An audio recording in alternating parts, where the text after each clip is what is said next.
Akkam jirtu dhaggeeffattoota keenya. Oduu yeroo kanaa qabnu sin dhageechisa an Ejers Abdiiti. Ona horrootti finxaaliyyiin Amaaraa faannoon qonnaan bultoota Oromoo ajjeesuu fi saamuu dhagame. Godina Horroo Guduruu Wallagga Onaa Horroo ganda rifeentii bakka addaa Gundoo jedhamtu keessatti gaafa eebla 29/2026 gareen finxaaliyyii Amaaraa faannoo ofiin jedhan qote bulaa Oromoo ajjeesuun cinaatti saamicha irratti gaggeessuun horii jalaa ooffachuu maddeen keenya ifoomsanii jiru. Haaluma kanaan nama maqaan isaa obbo Wandee Amuumaa Waajjiraa jedhamu haala sukkaneessan ajjeesuun saamichas irratti kan raawwatan yoo ta'u maatii Rabbiraa fi Lataa Bokkuu kanneen jedhaman ammoo horii 53 jalaa saamuun cinaatti rasaasa itti dhukaasanii madeessuun yeroo ammaa hospitaala magaalaa Shaambutti yaalamaa jiraachuun eeramee jira. Dabalataan akka maddeen himanitti finxaalayyiin Amaaraa faannoo ofiin jedhan kunneen gargaarsa murna bilxiginnaan daangaa Oromiyaa seenuun godinicha keessatti irra deddeebiin namoota nagaa ajjeesuu saamicha qabeenyaa dabalatee sarbamiinsa mirgoota namoomaa irratti raawwataa jiraachuun kan beekamudha jedhan jiraattonni maddeen keenya dubbise. Qaamonni murna maafiyaa bilxiginnaa fi faannoo kunneen hawaasa irratti dararaa ulfaataa geessisaa jiraachuu jiraattonni yaaddoo hamaa keessa jiraachuu dubbatanii jiru.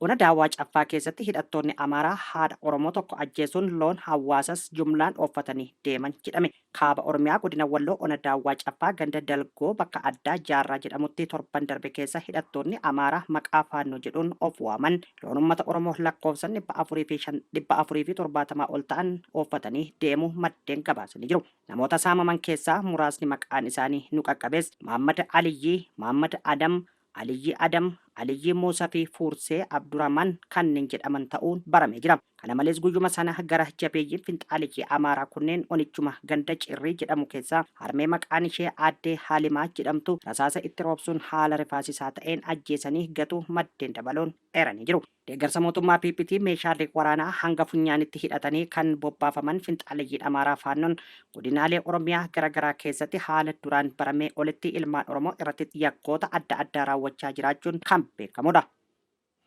Abut manni maree Tigraay Dabratsiyoon Gabra Mikaa'el pirezidaantii taasisuun filate jedhe waggaa 3 fi walakkaa boodas hojii jalqabuun beekamee jira. Manni maree naannoo Tigraay Dabratsiyoon Gabra Mikaa'el pirezidaantii mootummaa naannichaa taasisuun filateera. Kunis erga waliigalteen Piriitooriyaa sadaasa 2022 ordofee hojiin manni marichaa waggaa 3 fi walakkaaf addaan citee booda manni marichaa gara hojiitti deebi'uu isaatiin jijjiirama siyaasaa guddaa uumeera jedhame.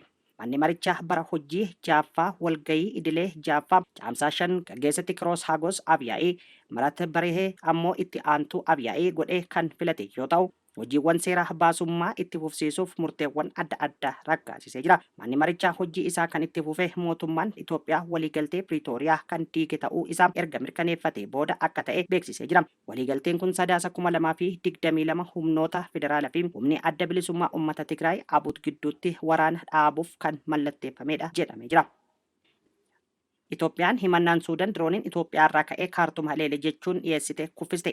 Waraanni Suudaan Yuunaayitid Arab Imireetii fi Itoophiyaan dirooniin buufata xiyyaaraa Kaartum haleeluu erga himatee booda Itoophiyaan himata kana kan bu'uura hin qabnedha jechuun kuffiste jirti. Himannaan Suudaan amma dhiyeessite kun biyyoonni alaa waraana biyyattii keessatti gaggeeffamaa jiru keessa seenuun hammeessuu kan akeekudha.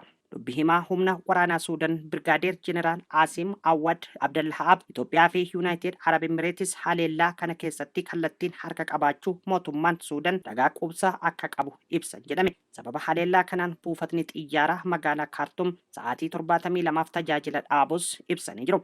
Himannaa Suudaan kanarratti gama Yuunaayitid Arab Imireetiin hanga amma wanti jedhame jiraachuu baatus Itoophiyaan garuu ibsa baasteen himannicha kuffistee jirti. Ministeerri dhimma alaa Itoophiyaa kibxata kaleessaa caamsaa 2026 miidiyaa hawaasummaa irratti ibsa baase keessatti himannaan humna waraanaa ministeera dhimma alaa fi dubbi himaan humna waraanaa Suudaan waliin ta'uun wayitaa ibsa kennan Itoophiyaa irratti dhiyeessan bu'uura kan hin qabnedha jedhee jira.